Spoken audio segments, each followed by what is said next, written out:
rule number 2 is treat yourself like you're someone that you care about. And that's a deeper chapter, I would say. Like, chapter 1 is kind of comical, but it's also got this serious scientific end, for example, and it's practical, like most of the rules are.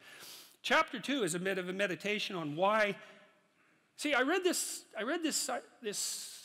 piece of work by Jung a long while back, and it was a meditation on the injunction to treat your neighbor as you would like to be treated. Something like that. And what Jung pointed out, which I really liked, was that that wasn't an injunction to be nice to other people. It was an invitation to reciprocity. It was something like this. It's like, you should figure out how you would like to be treated, like you were taking care of yourself, not how you would like people to respond to you. It's more important than that. It's like, imagine you had a child that you really cared for, and someone said, well, people will treat this child exactly like you want them to, but you have to figure out what that is. And so then you'd have to sit down for like a month and you'd think, okay, well, how do you want your child to be treated? You don't want everyone just to be nice to him, you know. You want people to challenge him, and you want people to discipline him, and you want people to tell him when he's wrong. It's like, you don't just want everyone to be nice. That's pathetic. It's pathetic. There's no challenge in that. And so, well, you want to treat other people like you would like to be treated. Well, then you have to figure out, how would you like to be treated? And while you'd like people to fawn all over you and just lay everything at your feet, it's like, no, that's not something you'd wish for someone that you were taking care of. And then there's an additional problem, which is, it's often the case that people will treat other people better than they treat themselves. That happens extremely frequently. So one of the things I pointed out in chapter 2 was that if you have a dog and you take him to a vet, and the vet gives you the prescription medicine, you'll go buy the medicine and you will give it to the dog, and you will do it properly. But if you go yourself to a doctor and you get a prescription, there's a 30% chance you won't even pick up the medication. And if you do, there's a 50% chance that you won't administer it to yourself properly.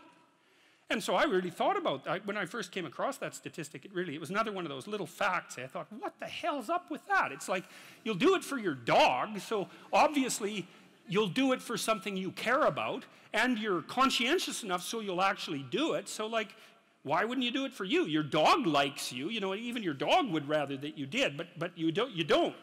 And it's actually one of the reasons that modern medicine doesn't work nearly as well as it could, because people just don't take their medication. And it's not only because they don't take care of themselves. There's some skepticism about doctors, but you could be just as skeptical about the vet. So it's a deep meditation, I would say, and it's what I've done with these rules is they're very simple rules, and they're kind of comical and tongue-in-cheek in some ways, but what I've tried to do is like pull them apart and show what's underneath them, and to go down as deep as I possibly can. And in rule 2, it's a bit of a meditation on why people don't like themselves very much.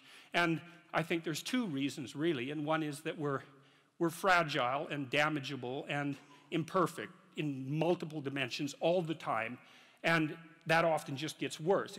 Lots of things get worse as you get old, for example. So it's not necessarily that easy for a self-conscious being who's extraordinarily aware of his or her own fragility, but not just fragility, foolishness and errors.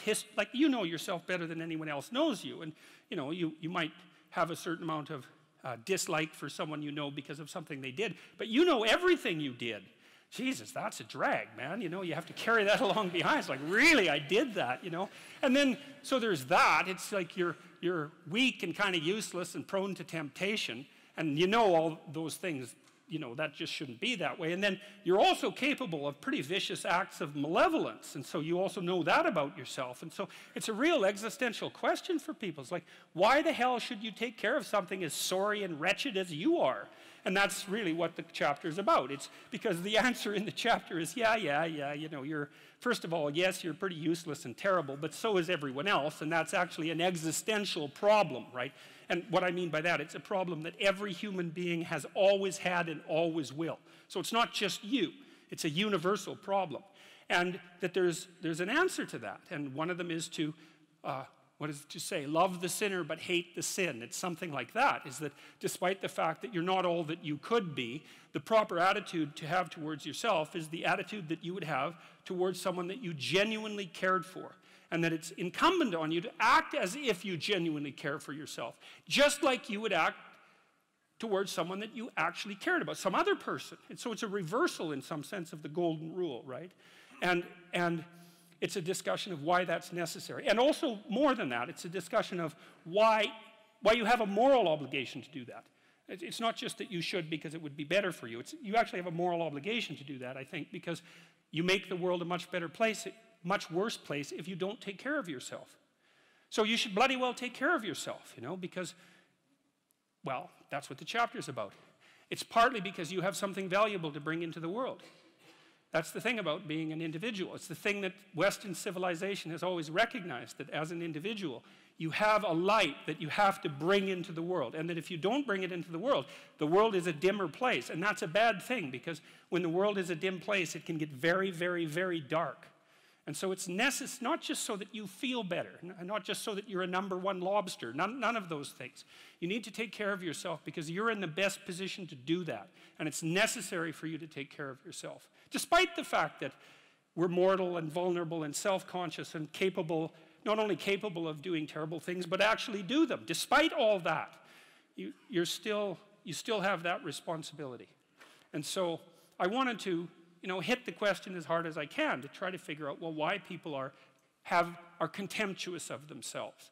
And there's plenty of reason, that's for sure, but the reasons do not justify the mistreatment of yourself. It's as simple as that. It's not a good strategy.